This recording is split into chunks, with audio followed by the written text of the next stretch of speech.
BEIJING Reuters China's drug control agency disputed on Friday U.S. President Donald Trump's claim that most of the synthetic drug fentanyl at the heart of the U.S. opioid crisis was produced in China. Declaring the crisis a public health emergency, U.S. President Donald Trump said last week he would discuss as a top priority stopping the flood of cheap and deadly fentanyl manufactured in China when he meets President Xi Jinping during his state visit to Beijing next week. Wei Xiaojun, the Deputy Secretary General of China's National Narcotics Commission, said China did not deny or reject that some fentanyl produced in China had made its way to the United States.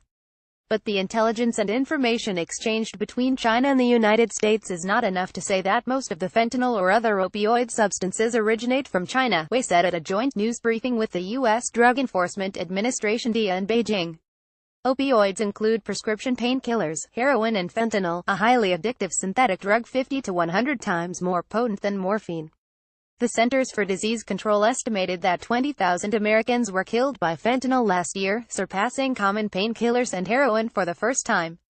American law enforcement agencies and drug control experts say most of the fentanyl distributed in the United States, as well as precursor chemicals, originate from China. While Chinese officials dispute these claims, Beijing has taken steps to crack down on the production and export of synthetic drugs, and has placed fentanyl and 22 other related compounds on its list of controlled substances. It had done so even though fentanyl was not widely abused in China, Wei said, primarily in the spirit of cooperating with the United States and the broader international community. China and the United States have increased cooperation on drug control in recent years and are holding a bilateral meeting on the issue this week. The DEA opened its second country office in southern Guangzhou in January.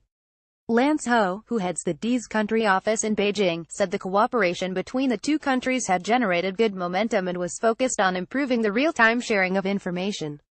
Once China controls a substance, it has a dramatic effect on the United States in terms of lives saved, Ho said.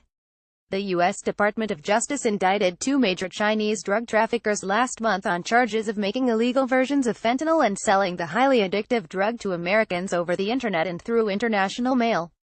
Wei said it was regrettable that the United States decided to announce the case unilaterally because it would affect China's ongoing investigations. Reporting by Philip Wen, editing by Paul Tator. Standards: The Thomson Reuters Trust Principles.